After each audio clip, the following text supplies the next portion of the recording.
Welcome to F1 PC. We talk about Formula One and PCs, and today is an interesting one. So, we are less than 12 hours away from the merge of Ethereum, which means all you gamers out there that have been waiting for a graphics card, it's about to get very interesting. I think they might potentially drop in price quite a lot, but let's assume they don't, and let's assume that you really want to build your PC.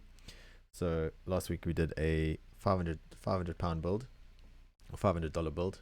It ended up coming out at $450. So today we're going to look at which parts you need to choose in order to get the best for your money at $750. So we're looking at new parts only. So starting off with the CPU, we've got the 5600. Simply because it's a solid CPU.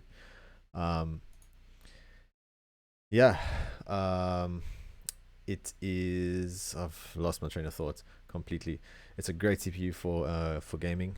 You won't go wrong with this one. And for the price, it's a steal at £155. The motherboard is unchanged from last week. So again, we're going with the Gigabyte B550M DS3H. Then the RAM is still a 16 gig kit, 3600 megahertz, CL18. This will last you for a very long time. Even if you get an extremely powerful graphics card and CPU, this will be perfect.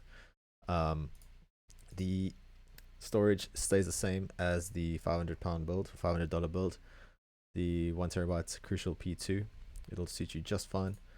Then the main difference between this setup and the $500 setup is this right here. So the RX 6600 8GB from XFX, in this case, coming in at £270.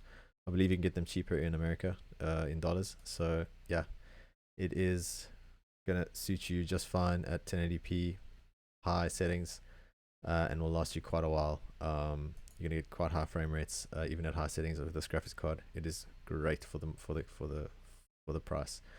The case stays the same. Again, one of my favorite cases, the H510 from NZXT.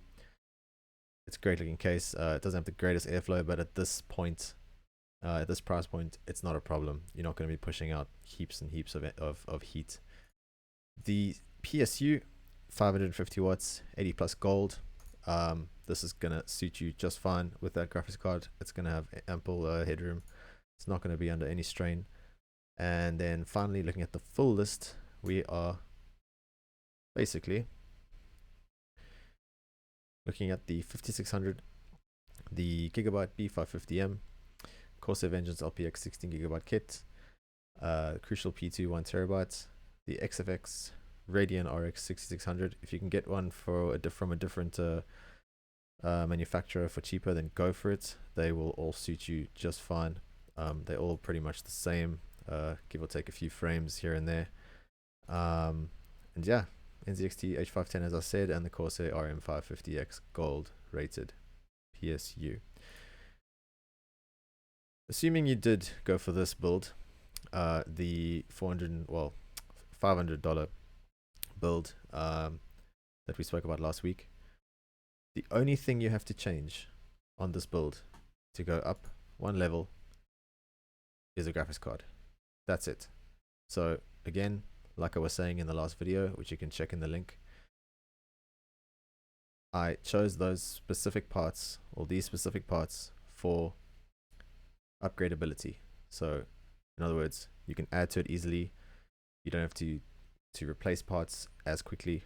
And in the next video, you will see what I will do if my budget was $1,000 or £1,000.